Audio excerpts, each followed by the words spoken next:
지금부터 2024 헌납 8 대통령 윤석열 탄핵 사건에 대한 선고를 시작하겠습니다.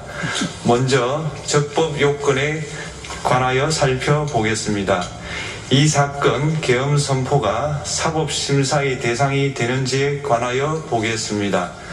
고위공직자의 헌법 및 법률 위반으로부터 헌법 질서를 수호하고자 하는 탄핵 심판의 취지를 고려하면 이 사건 계엄 선포가 고도의 정치적 결단을 요하는 행위라 하더라도 그 헌법 및 법률 위반 여부를 심사할 수 있습니다. 국회 법사의 조사 없이 이 사건 탄핵소추안을 의결한 점에 대하여 보겠습니다. 헌법은 국회의 소추 절차를 입법에 맡기고 있고 국회법은 법사위 조사 여부를 국회의 재량으로 규정하고 있습니다. 따라서 법사위의 조사가 없었다고 하여 탄핵소추 의결이 부적법하다고 볼 수 없습니다. 이 사건 탄핵소추안의 의결이 일사부재의 원칙에 위반되는지 여부에 대해서 보겠습니다. 국회법은 부결된 안건을 같은 회기 중에 다시 발의할 수 없도록 규정하고 있습니다. 피청구인에 대한 1차 탄핵소추안이 제418회 정기회 회기에 투표 불성립되었지만 이 사건 탄핵소추안은 제419회 임시회 회기 중에 발의되었으므로 일사부재의 원칙에 위반되지 않습니다. 한편 이에 대해서는 다른 회기에도 탄핵소추안의 발의 횟수를 제한하는 입법이 필요하다는 재판관 정형식의 보충 의견이 있습니다. 이 사건 계엄이 단시간 안에 해제되었고 이로 인한 피해가 발생하지 않았으므로 보호이익이 험결되었는지 여부에 대해서 보겠습니다. 이 사건 계엄이 해제되었다고 하더라도 이 사건 계엄으로 인하여 이 사건 탄핵 사유는 이미 발생하였으므로 심판의 이익이 부정된다고 볼 수 없습니다. 소추 의결서에서 내란죄 등 형법 위반 행위로 구성하였던 것을 탄핵 심판 청구 이후에 헌법 위반 행위로 포섭하여 주장한 점에 대하여 보겠습니다. 기본적 사실관계는 동일하게 유지하면서 적용 법조문을 철회, 변경하는 것은 소추사유의 철회, 변경에 해당하지 않으므로 특별한 절차를 거치지 않더라도 허용됩니다. 피청구인은 소추사유에 뇌란죄 관련 부분이 없었다면 의결 정족수를 충족하지 못하였을 것이라고 주장하지만 이는 가정적 주장에 불과하며 객관적으로 뒷받침할 만한 근거도 없습니다. 대통령의 지위를 탈취하기 위하여 탄핵소추권을 남용하였다는 주장에 대하여 보겠습니다. 이 사건 탄핵소추안의 의결 과정이 적법하고 피소추자의 헌법 또는 법률 위반이 일정 수준 이상 소명되었으므로 탄핵소추권이 남용되었다고 볼 수 없습니다. 그렇다면 이 사건 탄핵심판 청구는 적법합니다. 한편 증거법칙과 관련하여 탄핵심판 절차에서 형사소송법상 전문법칙을 완화하여 적용할 수 있다는 재판관 이미선, 김형두의 보충 의견과 탄핵심판 절차에서 앞으로는 전문법칙을 보다 엄격하게 적용할 필요가 있다는 재판관 김복형, 조한창의 보충 의견이 있습니다. 다음으로 피청구인이 직무집행에 있어 헌법이나 법률을 위반하였는지 피청구인의 법 위반 행위가 피청구인을 파면할 만큼 중대한 것인지에 관하여 살펴보겠습니다. 우선 소추 사유별로 살펴보겠습니다. 1. 이 사건 계엄 선포에 관하여 보겠습니다. 헌법 및 계엄법에 따르면 비상계엄 선포의 실체적 요건 중 하나는 전시, 사변 또는 이에 준하는 국가 비상사태로 저가 교전 상태에 있거나 사회 질서가 극도로 교란되어 행정 및 사법 기능의 수행이 현저히 곤란한 상황이 현실적으로 발생하여야 한다는 것입니다. 피청구인은 야당이 다수 의석을 차지한 국회의 이례적인 탄핵소추 추진, 일방적인 입법권 행사 및 예산삭감 시도 등의 전횡으로 인하여 위와 같은 중대한 위기상황이 발생하였다고 주장합니다. 피청구인의 취임 후 이 사건 계엄 선포 전까지 국회는 행안부 장관, 검사, 방통위위원장, 감사원장 등에 대하여 총 22건의 탄핵소추안을 발의하였습니다. 이는 국회가 탄핵소추 사유의 위헌,위법성에 대해 숙고하지 않은 채 법 위반의 의혹에만 근거하여 탄핵심판 제도를 정부에 대한 정치적 압박 수단으로 이용하였다는 우려를 낳았습니다. 그러나 이 사건 계엄 선포 당시에는 검사 1인 및 방통위위원장에 대한 탄핵심판 절차만이 진행 중이었습니다. 피청구인이 야당이 일방적으로 통과시켜 문제가 있다고 주장하는 법률안들은 피청구인이 제의를 요구하거나 공포를 보류하여 그 효력이 발생되지 않은 상태였습니다. 2025년도 예산안은 2024년 예산을 집행하고 있었던 이 사건 계엄 선포 당시 상황에 어떠한 영향을 미칠 수 없고 위 예산안에 대하여 국회 예결특위의 의결이 있었을 뿐 본회의의 의결이 있었던 것도 아닙니다. 따라서 국회의 탄핵소추, 입법, 예산안 심의 등의 권한 행사가 이 사건 계엄 선포 당시 중대한 위기 상황을 현실적으로 발생시켰다고 볼 수 없습니다. 국회의 권한 행사가 위법, 부당하더라도 헌법재판소의 탄핵 심판, 피청구인의 법률안 제의 요구 등 평상시 권력행사 방법으로 대처할 수 있으므로 국가 긴급권의 행사를 정당화할 수 없습니다. 피청구인은 부정선거 의혹을 해소하기 위하여 이 사건 계엄을 선포하였다고도 주장합니다.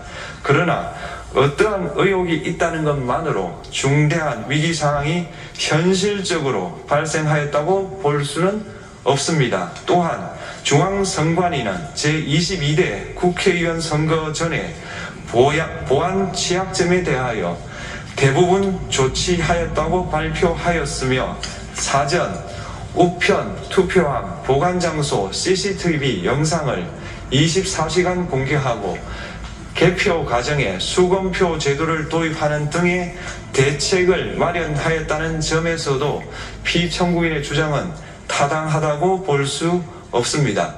결국 피청구인이 주장하는 사정을 모두 고려하더라도 피청구인의 판단을 객관적으로 정당화할 수 있을 정도의 위기 상황이 이 사건 계엄 선포 당시 존재하였다고 볼 수 없습니다. 헌법과 계엄법은 비상계엄 선포의 실체적 요건으로 병력으로서 군사상의 필요에 응하거나 공공의 안녕질서를 유지할 필요와 목적이 있을 것을 요구하고 있습니다. 그런데 피청구인이 주장하는 국회의 권한 행사로 인한 국정마비 상태나 부정선거 의혹은 정치적, 제도적, 사법적 수단을 통하여 해결하여야 할 문제이지 병력을 동원하여 해결할 수 있는 것이 아닙니다.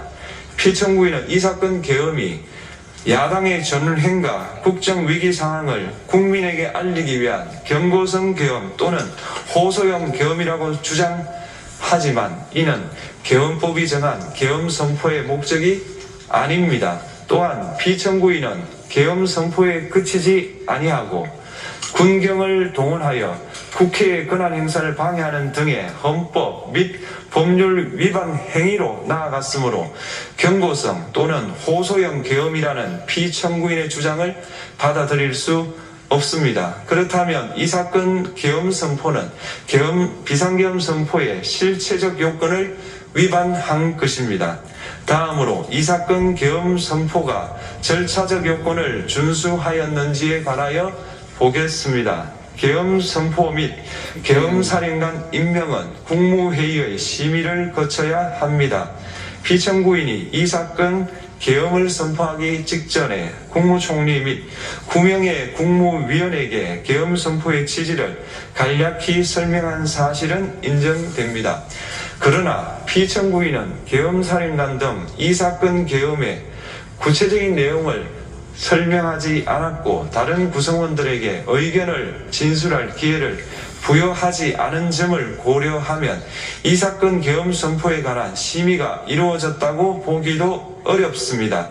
그 외에도 피청구인은 국무총리와 관계 국무위원이 비상계엄 선포문에 부서하지 않았음에도 이 사건 계엄을 선포하였고 그 시행 일시, 시행 지역 및 계엄사령관을 공고하지 않았으며 지체 없이 국회에 통고하지도 않았으므로 헌법 및 계엄법이 정한 비상계엄 선포의 절차적 요건을 위반하였습니다. 2. 국회에 대한 군경 투입에 관하여 보겠습니다. 피청구인은 국방부 장관에게 국회에 군대를 투입할 것을 지시하였습니다. 이에 군인들은 헬기 등을 이용하여 국회 경내로 진입하였고 일부는 유리창을 깨고 본관 내부로 들어가기도 하였습니다.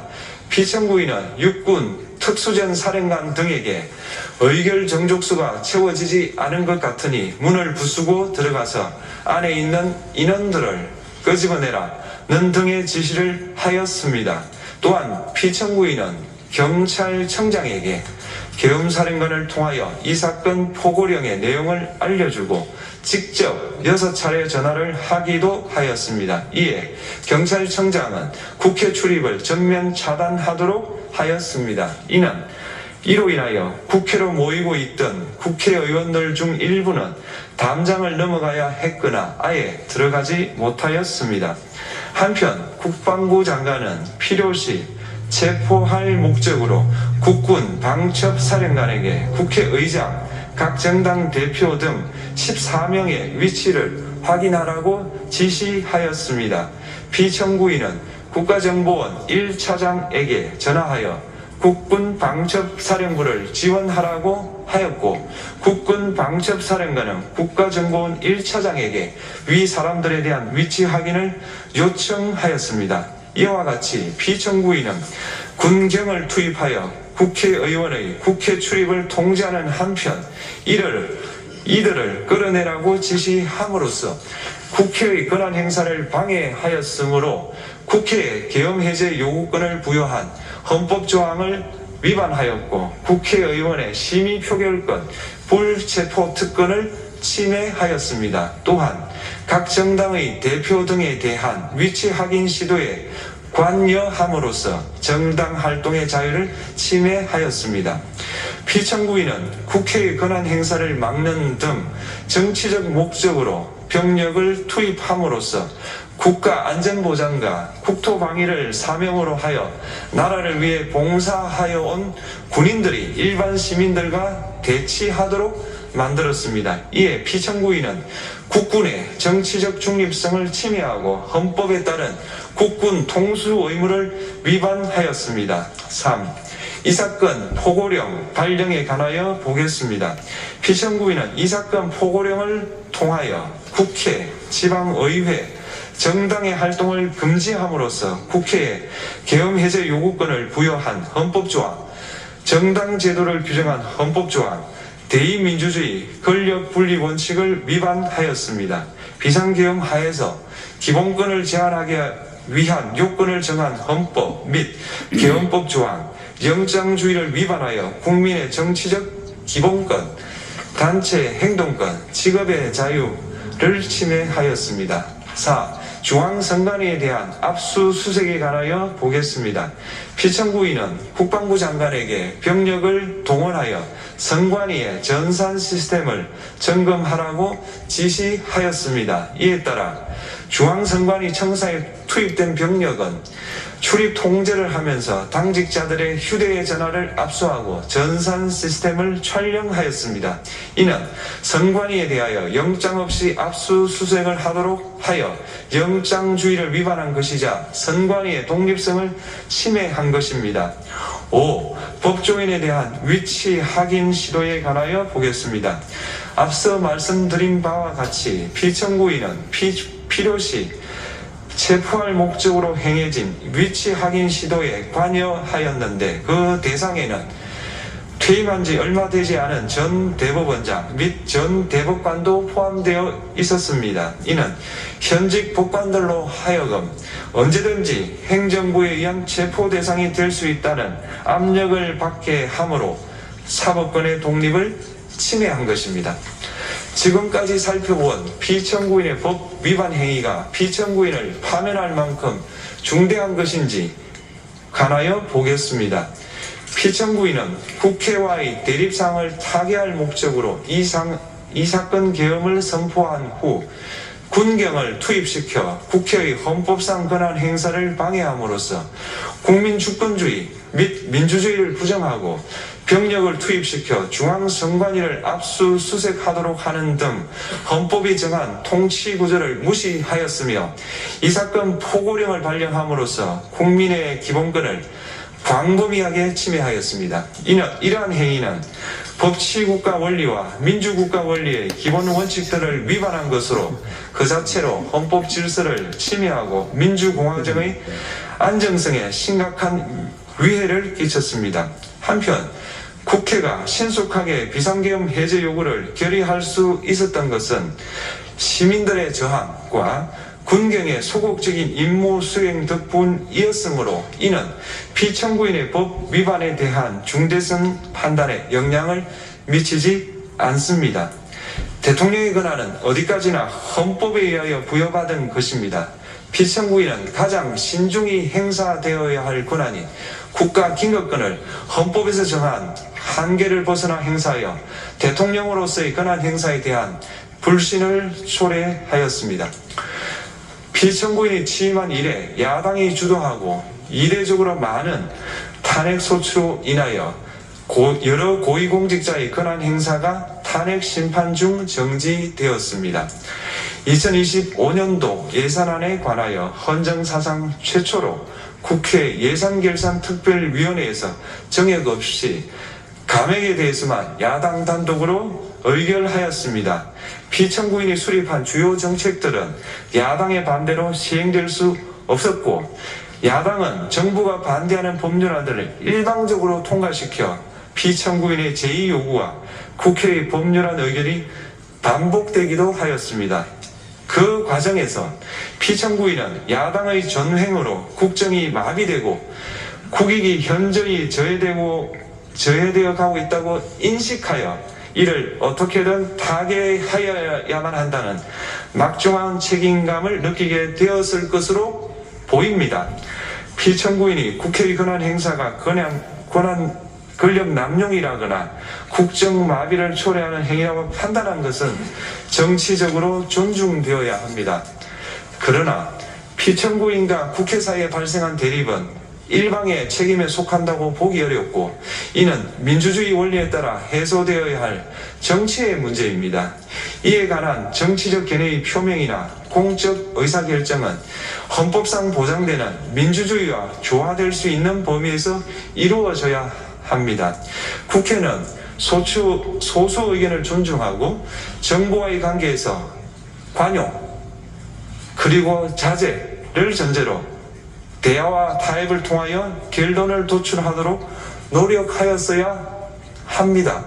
피청구인 역시 국회의 대표인 국회를 협치의 대상으로 존중하였어야 합니다. 그럼에도 불구하고 피청구인은 국회를 배제의 대상으로 삼았는데 이는 민주정치의 전제를 허무는 것으로 민주주의와 조화된다고 보기 어렵습니다. 피청구인은 국회의 권한 행사가 다수의 횡포라고 판단했다 하더라도 헌법이 예정한 자구책을 통해 견제와 균형이 실현될 수 있도록 하였어야 합니다.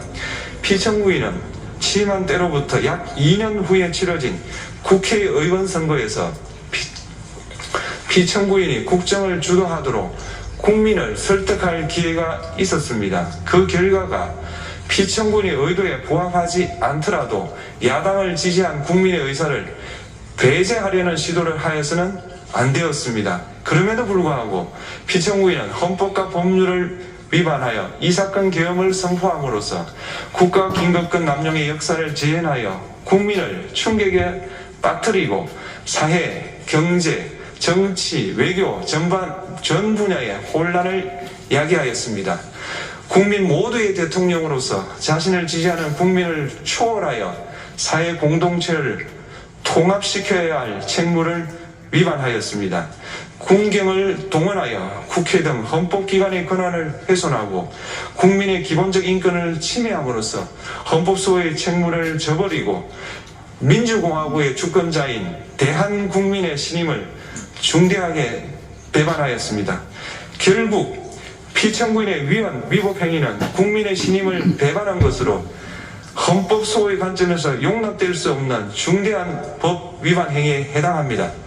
피청구인의 법 위반 행위가 헌법 질서에 미친 부정적 영향과 파급 효과가 중대하므로 피청구인을 파면함으로써 얻는 헌법소의 이익이 대통령 파면에 따르는 국가적 손실을 압도할 정도로 크다고 인정됩니다. 이에